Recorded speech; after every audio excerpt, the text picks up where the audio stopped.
choir under the direction of our musical director, Minister Tyrone Richardson, of course accompanied by the choir and the band ensemble. Brothers and sisters, it's time to get on your feet, because right now we're bringing to you the president and founder of the National Action Network, the Reverend Dr. Al Sharpton.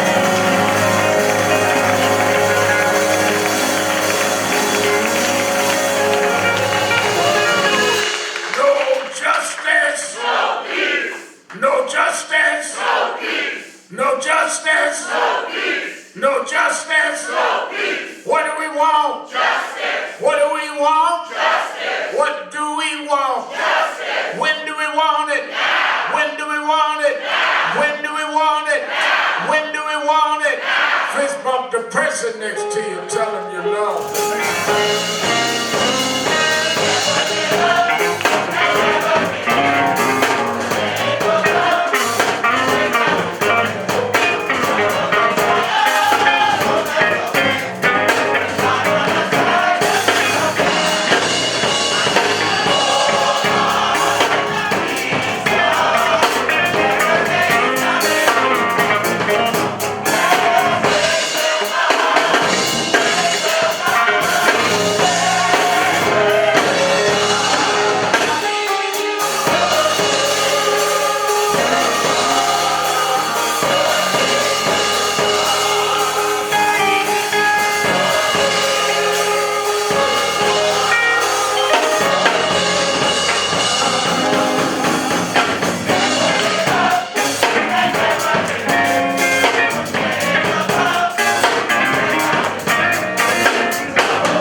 There was a police killing in the Queensbridge houses in Queens, New York.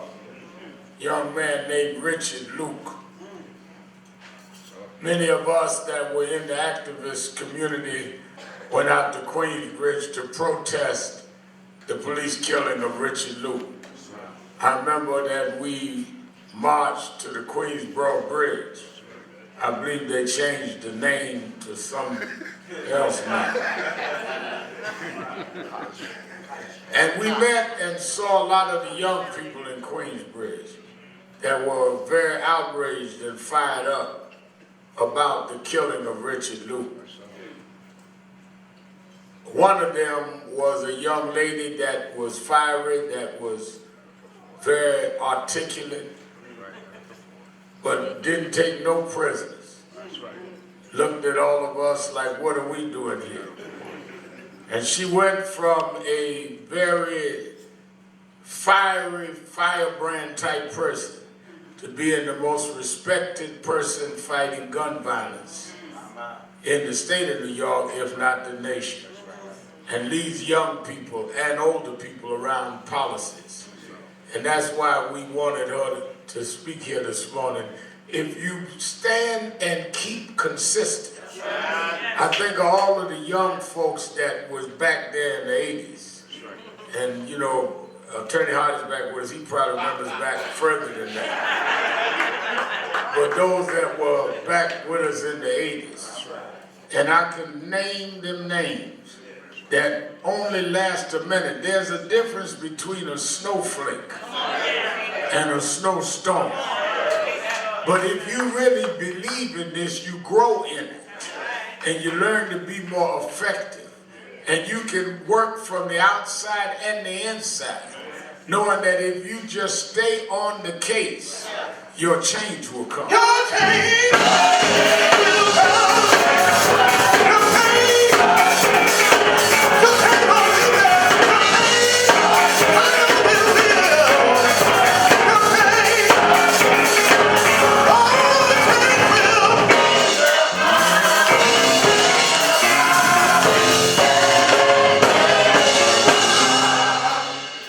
Young brother preacher was asking me the other night, we were talking and he was saying it seems like I can't catch a break.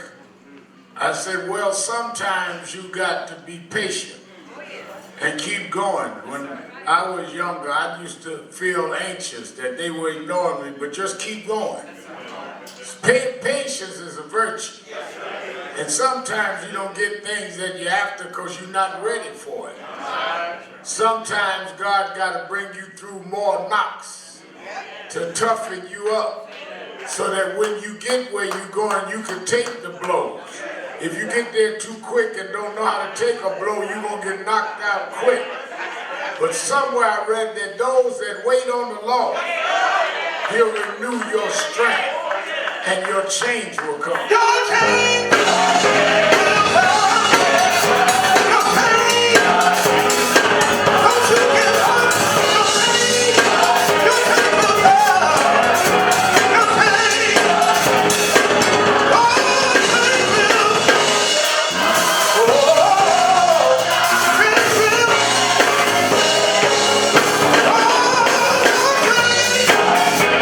come. Your change. Oh, your change will. Your change. Don't you give up. Your change.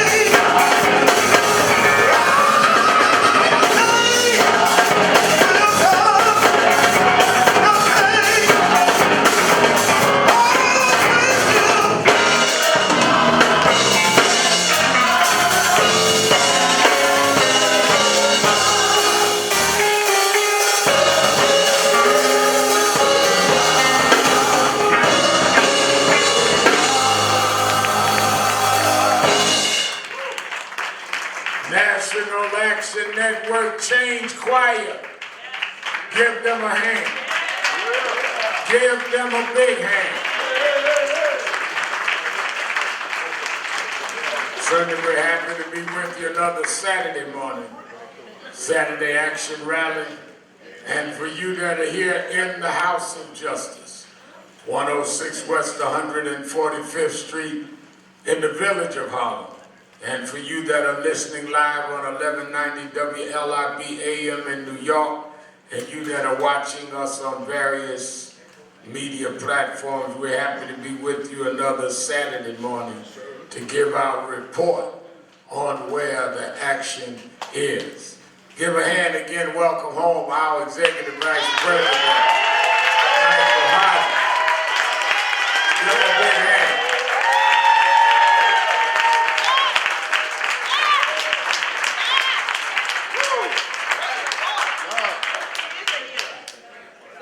Some of us, Reverend Bird and I went by the hospital the other day to see him, and they said, like the book of St. Luke, he has risen as he said.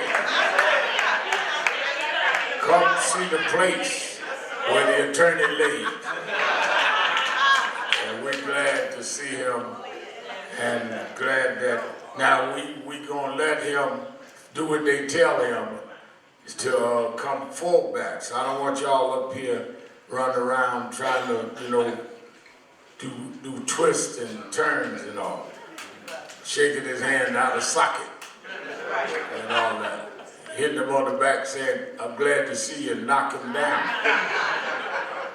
But we're very glad from the beginning he co-founded this organization.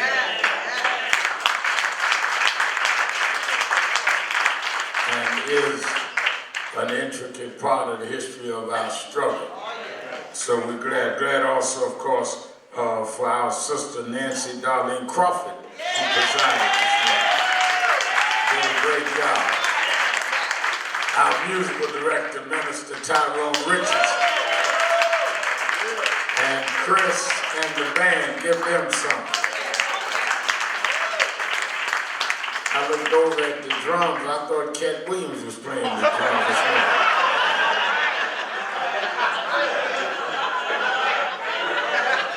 I just check it. You know, I always find a way to pick on Tyrone, so I figure I'll give you something this morning, because you ain't immune to me picking on you. Let me also announce that we're happy today that we had said 2 weeks ago that Sister Katrina had to relocate to help with her mother, and the new director here at the House of Justice, running the House of Justice, is a young man studying in the ministry, been with our group, our National Action Network, a long time, one of the guardians and young minister that we're proud of. Stand up, the new director, Ronald McHenry.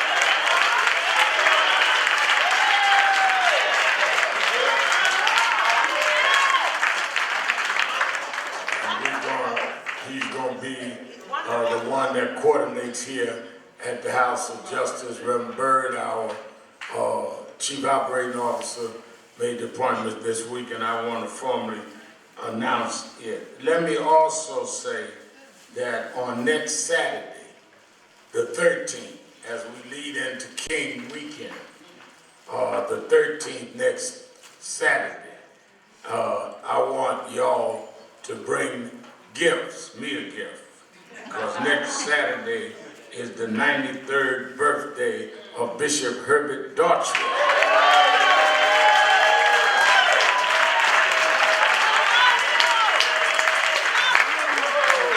Come on, Bishop Herbert Daughtry.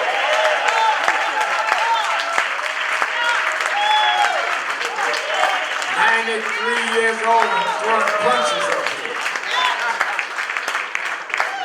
And we celebrate him. He said that he never thought he'd see 93. And you know, he's one of them that influenced me to go on a vegetarian diet. He said that a lot of his family died young of heart, and he changed his diet. And he's made it to 93. And I'm so happy that he has been in my life for over 50 years. And he made it, and we are going to celebrate him on the broadcast next week. He said all he wants for his birthday is on Friday. He's having a prayer vigil and press conference at City Hall for Eric Adams, the mayor, who came out of his leadership. And he's going to stand by the mayor next Friday, but we're going to celebrate Herb Daughtry Day here. As we lead into Martin Luther King weekend, we're going to celebrate him. Monday the 15th, ironically, the 15th is Dr. King's actual birthday and holiday. This time the national holiday is on his actual birthday. We will have our National Action Network annual Martin Luther King Day policy forum. All of the elected officials come, and we want everybody to talk about what they do in the spirit of Dr. King. And every year, the mayor, the governor, everybody, the governor is going to be at the mayor, everybody, on King Day from 1:30 to 3:30 on King Day. Now, on early that morning, we have our Martin Luther King breakfast in Washington, D.C. And this year, the governor of the state of Maryland, Governor Wes Moore, I think he's the only sitting black governor right now in the country. He's going to keynote in Washington, and then we're going to jump on the plane and be here for 1:30 to 3:30. You that have come, when I say 1:30, that's when the program starts. Not when you come and look for a seat, because it won't be none. But don't feel bad, we'll have the sound outside. I can't guarantee you the weather, but you can sit outside. But if you want a seat, get here at 12:30. and we put extra seats down, but it's Martin Luther King Day. We come out of the King lineage, the King movement. I started in the King movement when I was 12 years old, and my mother brought me to Bishop Washington. He brought us to Bill Jones, and they made me Bill Jones, who was the chair of New York Operation Breadbasket, who started under Dr. King's SCLC. And he made me at 13 years old, the year Dr. King was killed. I became youth director of King's chapter here, appointed by Reverend William Jones and by Reverend Bishop Herbert Daughtry. They appointed me at 13 years old, know me, raised me. Reverend Jesse Jackson was our national director. So it is a real holiday for me. Some of y'all think King Day is a day off. That's why the King family, Mrs. King, and now Martin and his wife and daughter Yolanda was at our downtown office this week, came by to give my grandson a copy of her book. His granddaughter just wrote a children's book about her grandfather and grandmother, and came by and gave one to Marcus Al. His first time. In fact, I'm going to have her do a children's book signing up here with Huddle. He's Dr. King's only grandchild. So we're all family. And then one of the things I mentioned to Erica Ford, Erica will tell you that one of the things a lot of people don't get is that there were always different strains and ideologies and methods in the movement. And you know, the press covered us like we were whatever, but a lot of the people in the movement felt that we were too moderate because we was with Dr. King's movement. So when I wanted to do sit-ins and all that, they didn't believe in submitting to the police. But it took all of those movements to move the city forward. If you study history, let's welcome Impact TV watching all over. And also let me thank God for our inspirational speaker. I was listening to her. He's great. Reverend Carolina did a great job. Glad to have her. And he brought, I got to get the Carolina thing. He brought his Amen's crowd with him, these young folk. Y'all stand up. Welcome them to the House of Justice. Come on, welcome them young folk. Glad to have you with us. Glad to have y'all with us. Y'all our guests today. Come with Reverend Carolina, and you'll meet some of our young people and some of our elderly. Attorney Hart is back, our elder. But one of the things that you do not understand, people that are in the movement for a while understand the history. It was never one strategy. People used to tell me when I was a kid running around till high school, and I was in breadbasket. They felt we were too moderate. I remember there was a guy that was the head of the Afro-American Club, we called it then, named John Marson, who later became named Adeyemi, who married I can't call her name, but yeah, that's right, Yana Van Zandt was his wife. And he used to say, I'm not with that Martin stuff. This is Malcolm's time. And that was the tension all the way through. We got in the 80s with Erica. It was the Martins and the Malcolms. But when we saw people killed, whether it was Howard Beach all the way to Richard Luke, we found a way to come together. We may not agree on nothing. We may not even like each other. But we understood that we had to struggle together. And that's why I respect the growth and the breadth of where Erica has gone. Erica was raised in a different ideology, but she grew and moved that forward. And you can't replace the work somebody done 40, 45 years. No one has struggled as long and consistent as this young sister, Erica Ford.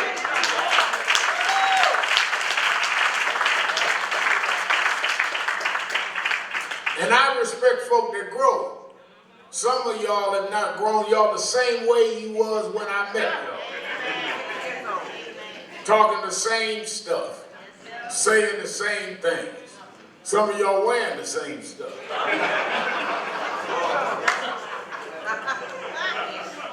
Come popping down the aisle in platform shoes and a Superfly hat. Talk about what's happening. I say either you are out of tune or you've been in jail a long time and didn't have no clothes there. Dominique gonna reprimand me about that. So you gotta quit talking about folks dead on the road. Just my ways. Let me first thank also all of you that came out on Thursday and marched in front of the office of Bill Ackman. And we going every Thursday. Ronald McHenry and others, they're going to be leading us every Thursday. I'm in town, I'm coming. 12 to 1, 54th and 11th. Or 12 to 1, 54th and 11th. Why is that important? When the president of Harvard University was forced to resign, first of all, this was the first black to ever become president of Harvard. Let's start there. And she was the first black woman. There were those that never ever expected or wanted a black to sit in that seat. In less than a year, they used first the reason that she and the president of MIT and the president of the University of Pennsylvania didn't testify with the right answers when Congress questioned them about pro-Palestinian marches on their campus. Now they answered the question based on the lawyer's advice, because the lawyers did not want them to answer in a way that some could sue their colleges, saying they were stifling or in some ways making censorship on free speech. So being counseled by lawyers, sometimes you may seem moderate, but if you're president of a major multi-billion-dollar university, you're going to be careful. That's why, when I've had testified on several cases, and Hardy would brief me and then pray, because he know I ain't going to listen to the legal stuff.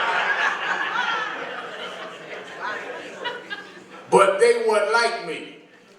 Because they were so cautious, they ended up taking the fire of people saying that they were couching and comforting anti-Semitism. But then they didn't stop there. They went from there and accused Dr. Gay of being a plagiarizer. Went and got some stuff 30 years ago she wrote. And the board of Harvard had said, well, it meets our rules. She had said what she needed to say. She should have added some quotation marks, but that's not enough to fire her. They then started getting billionaire alumni, started by Bill Ackman, to say that they would take their money out of Harvard if they didn't fire this woman. Now, all that happened, we didn't say nothing. I didn't go to Harvard and mess with it. I didn't say nothing. But then Ackman comes out and says, she's resigned, one down, now we're going after DEI. That is not solving the problem by having her fired. But we need to get DEI. Well, DEI is diversity, equity, and inclusion. DEI came as a result of the corporate world being challenged on how lily white it was in terms of contracts, high positions, and the same in academia. In the same year that the Supreme Court took out affirmative action, they are now trying to use the case of Harvard's president to take out DEI. That's when I said, now you done come after all of us. This ain't about one person at Harvard.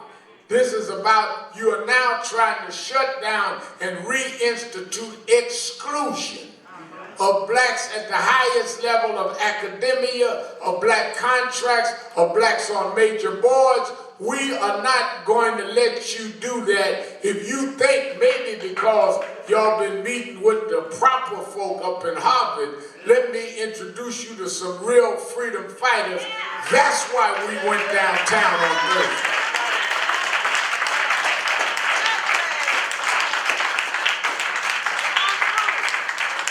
The reason we need DEI is because we had lived under slavery and segregation and post-segregation under D-E-N-Y. Deny. You denied us jobs. You denied us promotions. You denied us being presidents of universities. You got the DEI, your D-E-N-Y. And we are not going back to deny. We will march. We will do what is necessary to stop that.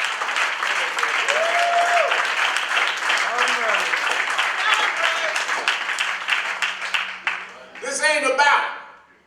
The irony is that this is not about Dr. Gay, whether she plagiarized something, which the board said she did. The irony is that now they done come out with his wife. The wife of Bill Ackman, the guy we marched on Thursday, this Thursday, that she plagiarized something when she was a student at MIT. They got it all online now. I read this morning on Daily Beast. She apologized for plagiarizing. It was online on Daily Beast. You read the newspaper. I read online. It may be a newspaper too. But the irony is now he gonna ask for his wife's degree to be taken. They take apology from Gay. So they're going to strip off her degree. Let's play the game by one set of rules.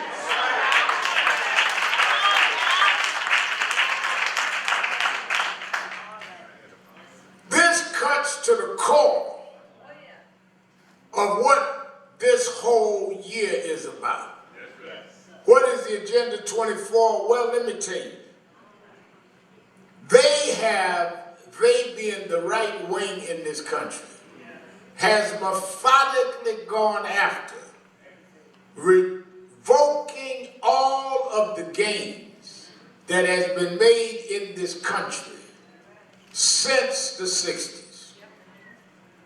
They have gone after black rights, voting rights, affirmative action, women's rights, to choose over their own body, gay rights, all of that. They intend to turn it around. And they got you in a corner arguing about how old Biden is, rather than dealing with they are taking back everything that we gained. That's what this is about. The agenda for 24 is to fight back to preserve the rights that were fought and dipped in the bloodshed of people, to make sure that they are backed up. They did what we used to do. They built a people's movement from the Tea Party to the birther movement to put people in office that would vote to take these rights.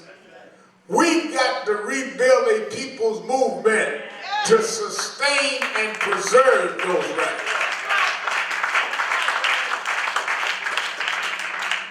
We had a call the other night, ministers all over the country. So many calls they couldn't get it on. We got to expand the number that we can do broadband. Because we say the backbone or the movement in the 50s and 60s was the black church. Why? Because that we owned. We could convene when we want. And we need the black church to come back. When the black church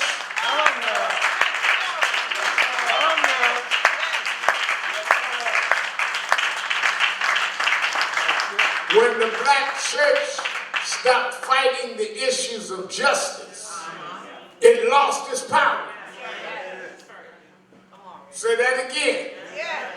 When you stopped fighting for justice, you lost your power because you became institutions that did not mean anything. What made you relevant was that you served the people, that you don't just get them ready for heaven, but you prepare them how to live on earth.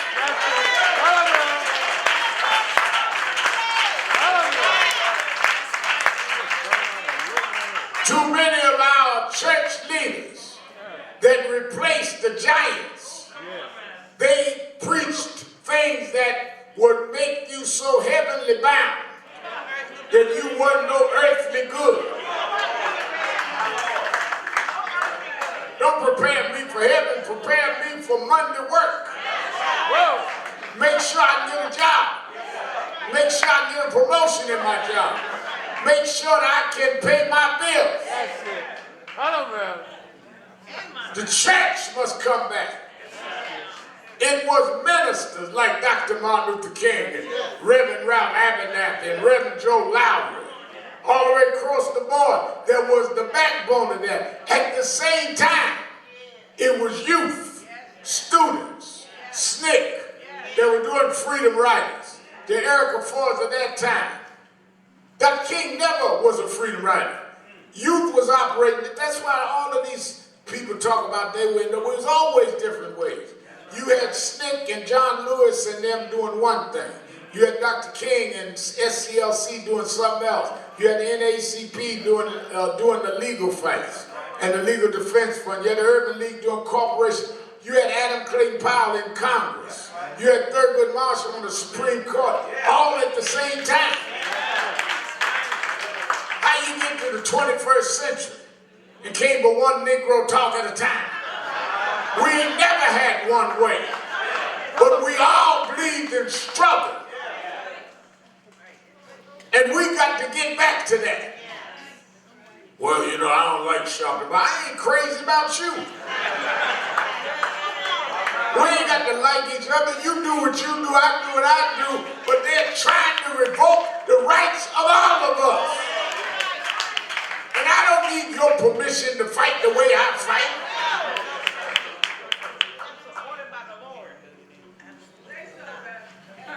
Got calls all the time, radio. Reverend Al, I don't care about voting, I don't care about nothing. All I want is reparations. I said, well, how you gonna get them? What do you mean? Who you gonna get them from? The U.S. government. Well, you better vote for somebody to get in the government to vote for reparations. What you gonna give yourself reparations? That ain't reparations. Talk to me like you got good sense. You're going to have other people get in that don't believe in you. And you think they're going to give you reparations because you got an attitude.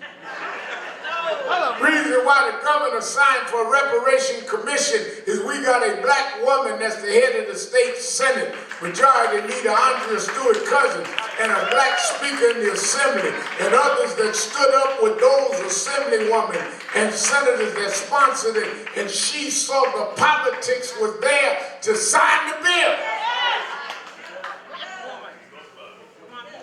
This ain't hard. And our agenda must be in the legislative and in the legal fights. That we put people in office that have our agenda and back these people up.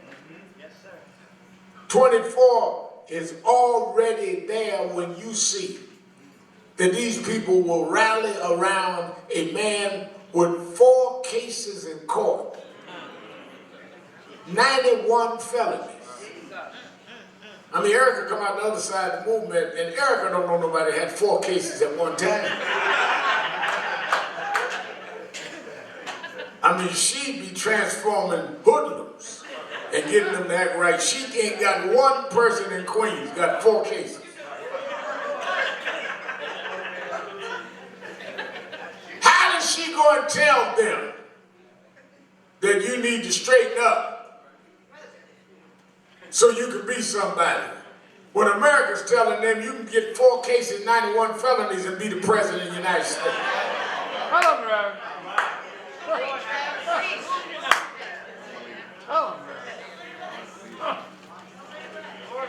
But they would rather take a man with that record because he's serving their interest.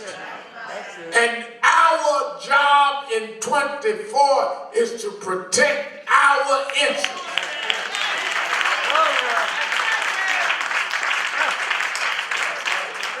We got to do it by saving the voting rights. We have to do it by supporting and organizing economically. One of the things, Attorney Hardy, Reverend Byrd, Brother McHenry, that we got to do is form consumer clubs. We need to start boycotts in 24. We need to find out what people like Ackman, that are hedge fund people, that invest in businesses, but we need to know what businesses they invest in and boycott them and make it cost them to mess with our interests.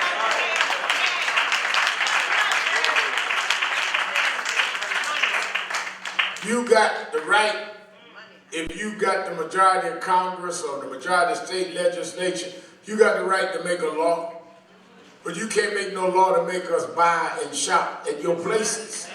So we got veto power with our dollars. And if you get 1,000 ministers across the country to say we not gonna buy this product, we can break them in a way that they will have to deal with what the will of their consumers want. When they couldn't sit in the front of the bus, when Rosa Parks was arrested, there were people then saying, y'all can't change the law. Y'all must be crazy. I told him the other day, Bishop Daughtry, that Rosa Parks was a meeting one night I was in, and Rosa Parks said that there were 3 blacks that were sitting in the back of the bus when they arrested her. She wasn't the only black on the bus that day. And I don't know what they were saying. I really wish with all I could that I could find them 3 blacks and put them in the Hall of Shame. I imagine they was back there like I had some uncles in Alabama. Talking about, well, I don't know what they're doing all that for. She better come on back here with us. Back of the bus going where the front going. If they have an accident, the front gonna get hurt first. We would justify being enslaved.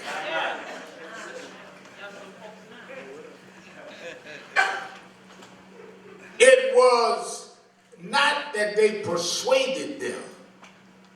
It was not that they could preach so good that they could, Reverend Carolina, hoop their way into getting to the front of the bus. It was when the churches said, we not gonna ride the bus no more. And the churches led the fight and shut Montgomery down. And it didn't happen in a day or two. They boycotted for 1 year and a few days, saying it's better to walk with dignity than ride in shame. They had rallies every night. And the bus company almost went out of business. And that's when they said, we need a new law that blacks can sit where they want. Why? Because if we don't, we'll be out of business. Nobody can stop us from that. When I was a teenager, A&P, which was the biggest supermarket chain of their time, they refused to put blacks on the board. They refused to advertise in black media. They refused to deal with promoting blacks that worked in A&P. A&P was as big then as Walmart is now. We decided to boycott A&P. We was marching in front of A&Ps all over the country, led by Jesse Jackson, led New York by Bill Jones, Herb Daughtry, Reverend John Scott. I remember one night we decided to go up to A&P's executive office. The chairman of the board was a man named William Kane. He refused to meet with the ministers. And we went up in the office about 5 o'clock that evening. About 30, 34 ministers. I'm the youngest one. I was about 14 then. And we took his office and said we're going to sit in and stay here until we get arrested or until he meets with us. We spent the night there. Daughtry was there, one of the priests. Then we had some white priests, rabbis. One of the priests got sick. Reverend Daughtry put his hand on him, and we say he healed him. He tell you, I'm not making this up. We spent the night.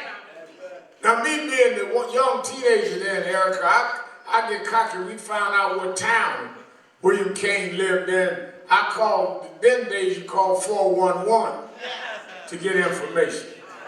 You know, now in my time we Google it up, but in Hardy's time they would call 411. So we called 411. And I said, William Kane in such a town. They gave me the number. And I called him at home from his desk. Said, Mr. Kane? Yes. I said, is this the Mr. Kane that chairs A&P? Yes. I said, I'm sitting at your desk. Bill Jones said, great Scott Chompton got too much nerve. People come to work the next day, and we were still sitting in the executive office. They took it as long as they could. By 3 o'clock, they sent for the police and arrested everybody. Took them out. Bill Jones' brother, Attorney Clayton Jones, said, Billy, you can't take Chompton to jail. He's a minor.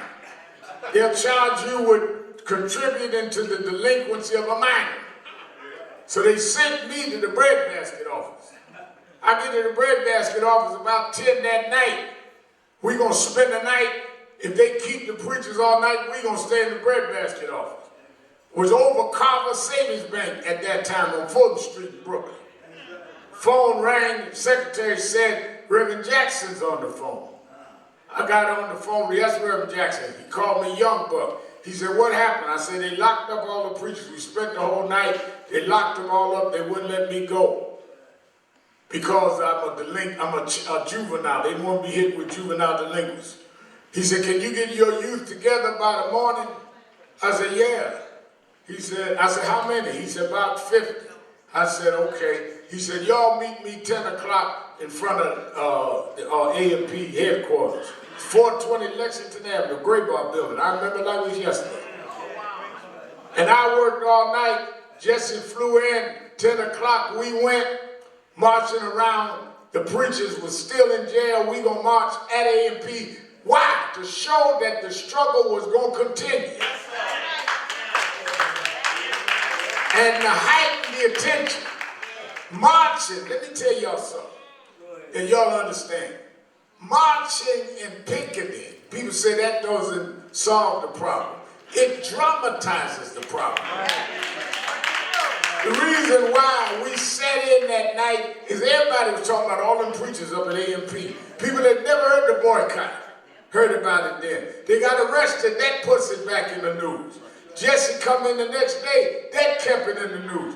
We went downtown to Ackman's office. Wasn't nobody talking about Ackman until those of you that went down there Thursday. And it made news all over the country. You got to expose these people.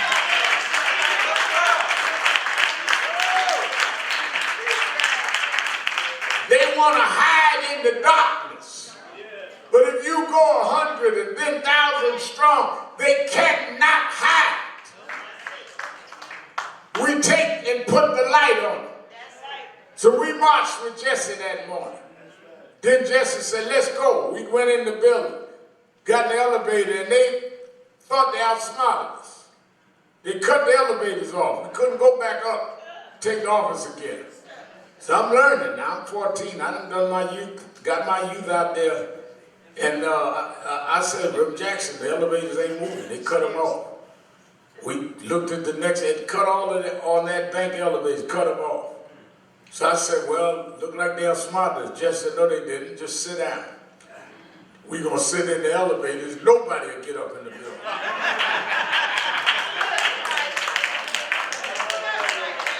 We sat there about a half hour. They came and arrested Jesse and everybody else. It kept going.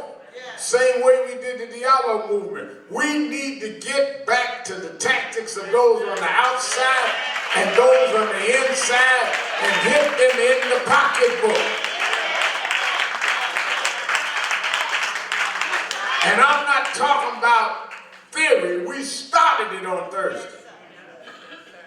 Ackman volunteered to be the target. We got to deal with voting and economic rights. We got to deal with saving DEI. If they take away DEI, stands for diversity, equity, and inclusion. That means that they will not have to give any contracts, because you will not know if you have black contractors or not, because DEI is gone. So they don't have to keep records no more. In fact, there's a law to keep records of whether they do a business with blacks. So you've got on the economic front to fight to preserve DEI this year, and on the voting front, the voting rights. This is not about Biden. This is about your and my family.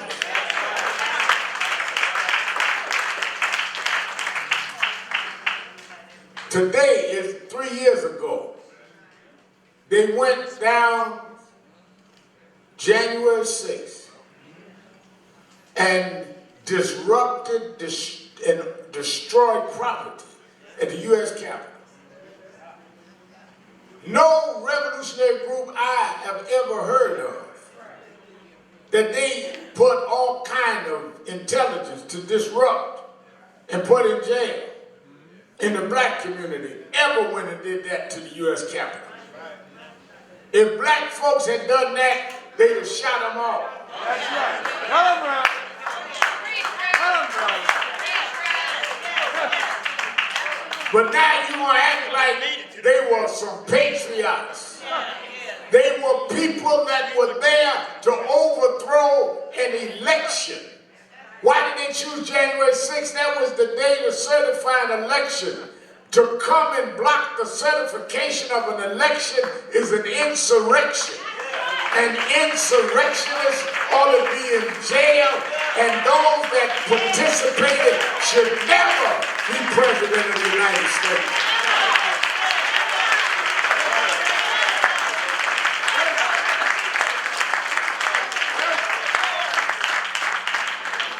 This has a long history, from George Verlick and all the way through ministers on the right.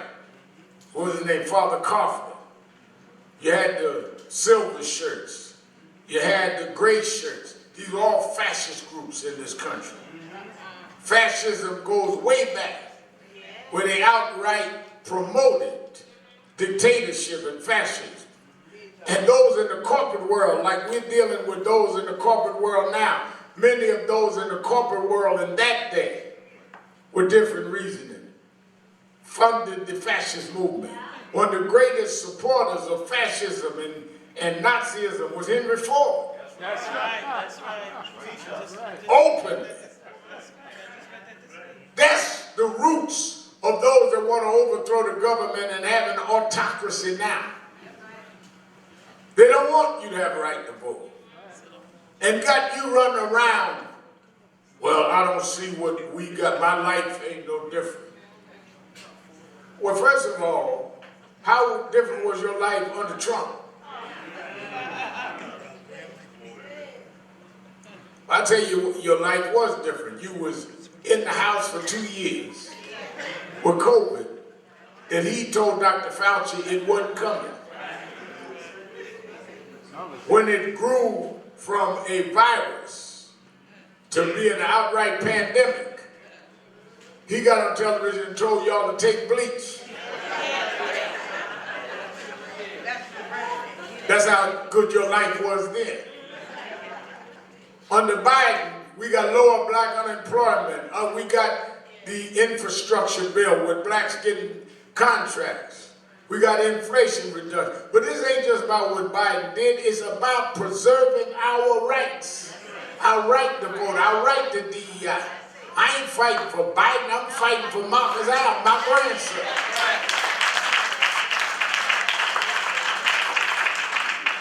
If somebody like Dr. Gay, if Dr. Claudine Gay, with all of her background, cannot be president of Harvard because they say she's a DEI appointment.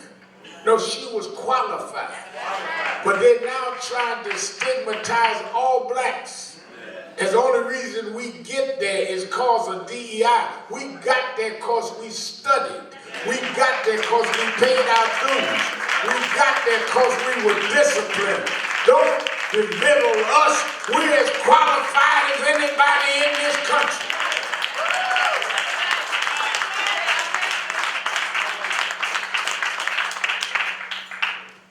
And that's why to attack a woman with those credentials is an attack on all of us. But that's why I say that we must learn from our history. An aware people is a people that learns from their history and then goes forward. Because history didn't start with you. A lot of y'all act like that the whole world was waiting on you to be born.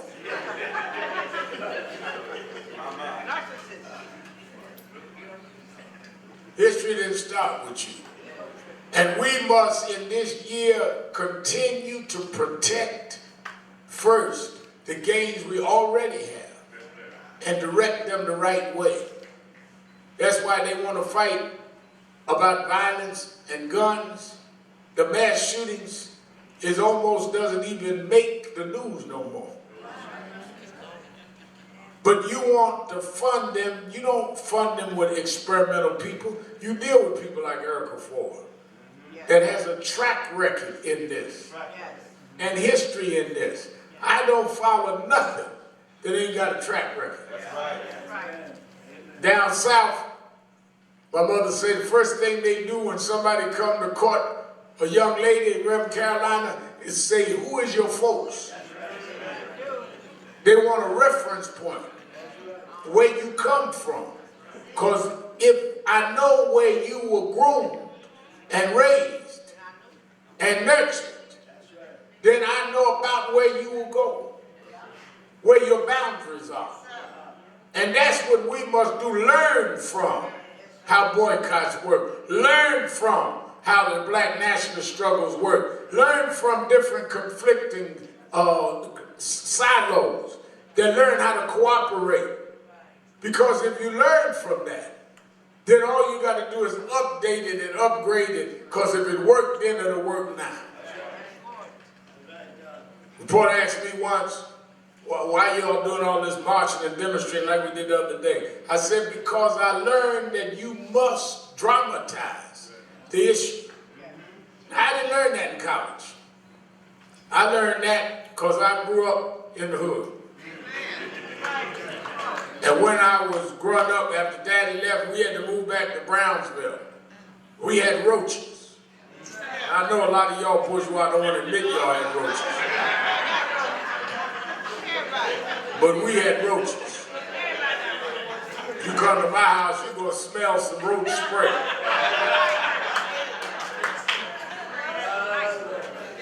And Mother would spray all over and make sure the mouse was gone and the roaches was gone. And I'd get up, go to the bathroom, middle of the night, bird. I cut the light on in the kitchen to go through the kitchen to the bathroom. We didn't have but one bathroom. And it wasn't as big as that sound stage.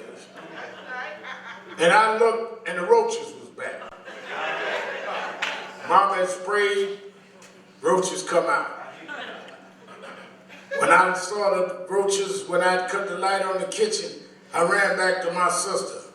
Said, get up, get up. The roaches is back. She sleep, leave me alone. I said, the roaches is back. She said, leave me alone. I went and dragged out the bed. I dragged her down the dark hall because I cut the lights off. And she looked in there, ain't no roaches here. And really mad at me, went back to bed. I come back in, I said, I know I saw some roaches. I cut the light back on and the roaches start coming, rolling out everywhere, start running. I ran back, cut the light off, ran back, got it again. She dragged out of bed real mad now. Looked in there, no roaches. Third time, Reverend Daughtry, I figured it out. The only thing that gets roaches running is if you cut the light on. Roach will run in the dark. Roach will eat your meals in the dark. Roach will pull up to the kitchen table and eat a 3-course meal in the dark. But if you cut the light on, the roach gonna run for cover because he know you can see him in the light. That's why we went down 11th Avenue. I come to cut the light on. It's the gear to cut the light on. There are roaches taking our votes. There are roaches firing our university president. It's time to cut the light on.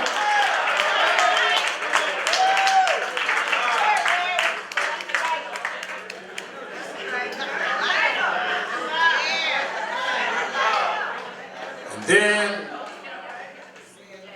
for my preacher friends watching on Impact, go back to the history. I was reading this week in my meditation, Bishop Daughtry, about when Jesus first came into the knowledge and acceptance of who he was. He went up with some of his disciples, John, James, and brought them with him to Mount Tabor. They called it the Mountain of Transfiguration. Yes, and the Bible said as he brought them up, Peter, James, and John, he brought them up and said, pray with me as I go up. The Bible said that they fell asleep. And that's what's wrong with some of our best preachers. Is y'all done fell asleep. When it's time to go up to the mountain to see what God would have us be and do, you sleep. You sleeping through the transfiguration. We went from the back of the bus to the White House, and you sleep through the transfiguration. They're taking women's rights. They're taking our rights to vote. You sleep. Firing university presidents, and you sleep. Shooting our people, and you sleep. Sunday's anniversary of Tyree Nichols being beat to death in Memphis, Tennessee by 5 black cops. And we had to go down there all the way from New York to stand with the family because you sleep. Jesus said, just pray with me. And they say he went on up in the mountain. And that's when he transfixed. That's when he said, this is my son. God said, this is my son. But watch this. When the disciples woke up, they said it looked like with Jesus he had changed. And it looked like with him was Moses and Elias. Is that the book? Elias was how they say Elijah. Why would God call his son up to the mountain and have Moses and Elijah talk to him? Why? Because Jesus was in the lineage of those that were prophetic before him. If Jesus had to be connected to Moses and Elijah, then what makes you think that you can start your new wonder ministry that has no roots in nothing? Jesus was connected to Moses and Elijah. And you are connected to nothing but your own ego and self-aggrandizement. I'd rather be connected to the flow of God to make a way out of no way than be connected to your foolishness that won't last.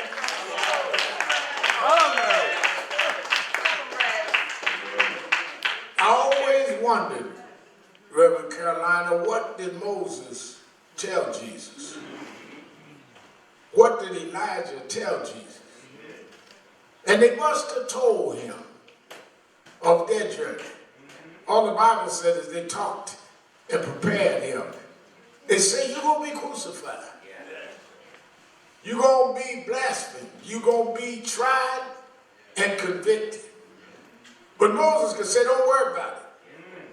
Because Pharaoh ran me around 6-7 times before I could get the children of Israel out of bondage. Death angel had to come through, and even after all of that, and I marched the people to the Red Sea, they turned on me. So your disciples are going to turn on you. One of them may even sell you out, and the others are going to deny you. They denied me at the Red Sea, but don't give up. Because your father opened up the Red Sea. Elijah can tell him what he went through. If Moses and Elijah can guide Jesus, all we got to do is remember the God of Martin Luther King. Remember the God of Rosa Parks. Remember the God that brought us through the back of the bus. Remember the God that was there with Nelson Mandela. God is still on the throne. The same God that worked yesterday will work today. I've been through storms, so I'm not scared of raindrops, because I know a raindrop is not a storm. I've been in the storm, and God brought me through the storm. He lifted me up out of the deep miry clay, planted my feet on the King's highway. He'll make a way out of no way. He walks with me. He talks with me. Tells me I'm his own. I don't care about no acting. I'm going to do what my fathers taught me to do. Stand up, black man. Stand up, black woman. This is our year. This is our time. This is our destiny. This is our calling. No backing up. No selling out. It's our time. It's our time. It's our time. I was at an event night before last. A reporter that used to write extremely negative things about me walked over to me and said, I never thought you lived this long. Less known that you'd be positioned where you are. He didn't know it, but I used to save his clippings, because I was inspired by the attacks. I'm talking about the 80s. He wrote about me like I should be dead. I remember one day, a policeman called me and said, I got an organization of black cops. I knew them. We want to give you security. He said, because you were coming to a demonstration, and a white policeman said over the police radio, Al Sharpton just showed up. And the answer came back from his superior. Is you sure that's him? He said, yeah, he's walking toward me now.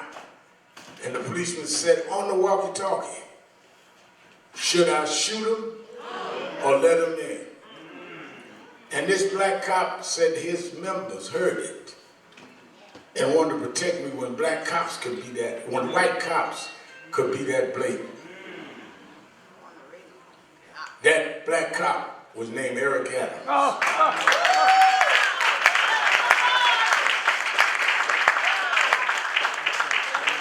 and Eric Adams and 100 blacks in law enforcement protected my family. You don't know what it is to go to bed at night, 2 little children, and know that policemen would say, should I shoot him? Somehow you get through the night.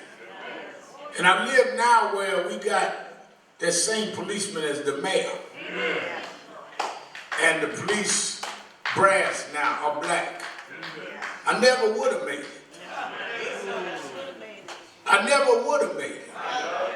I never could have made it. Y'all watching a ball drop, but I'm looking at a God rise that brought me through danger seen and unseen. Never would have made it without you. I would have lost it all.